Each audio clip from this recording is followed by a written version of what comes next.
I'm not the kind of person who believes in the supernatural. I'm a data analyst. I deal in facts, logic, and things you can measure. But 3 years ago, I moved into a studio apartment in Chicago that changed how I look at my own reflection.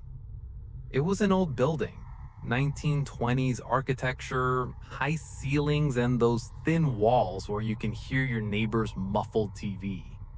My neighbor, an elderly woman named Mrs. Gable, lived in 4B. We never really talked, but I'd see her in the hallway.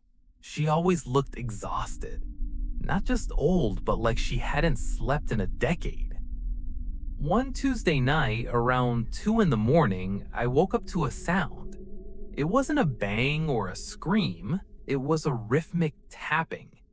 Tap, tap, tap. It was coming from the wall I shared with Mrs. Gable. I figured she was just old and maybe needed help, so I went out into the hall and knocked on her door. No answer, but the tapping stopped the moment my knuckles hit her door. The next morning, I saw her by the mailboxes. I asked her if she was okay, and she looked at me with these bloodshot eyes and said, "Don't look too long, dear. It starts with the eyes." I thought she had dementia. I went back to my life. But that night, I noticed something in my bathroom mirror. You know how when you look in a mirror, you just see yourself? Well, I was brushing my teeth, and for a split second, I thought I saw a shadow move behind me in the reflection. I spun around, nothing, just my shower curtain. But when I turned back to the mirror, my own reflection looked delayed, just by a millisecond. I moved my hand, and the me in the mirror followed a fraction of a second late.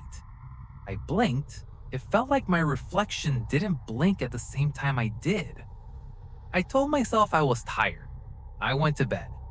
But the tapping started again. Tap, tap, tap. Only this time, it wasn't coming from the wall. It was coming from the closet door across from my bed. A door that had a full-length mirror on the front.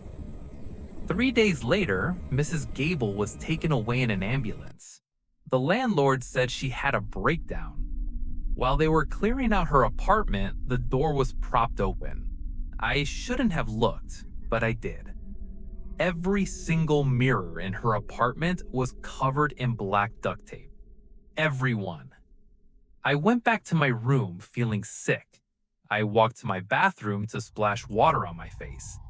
I looked into the mirror, and this time, I didn't see myself. I saw Mrs. Gable. She was standing in the dark, behind where I should have been. She wasn't looking at me. She was looking at the me in the mirror. She whispered, "It's your turn." I didn't scream. I couldn't. I watched as the reflection of me, the thing that was supposed to be my image, reached out to touch the glass from the inside. I moved out that night. I didn't even pack my bed. I stayed in a motel with no mirrors in the room. I live in a new city now. I don't have mirrors in my house anymore. I shave by touch. I use the front camera on my phone only when I absolutely have to.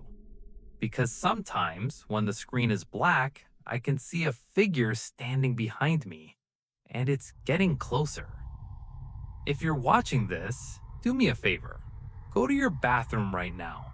Look at your reflection. Move your hand. Did it follow you perfectly? Or was it just a little bit late?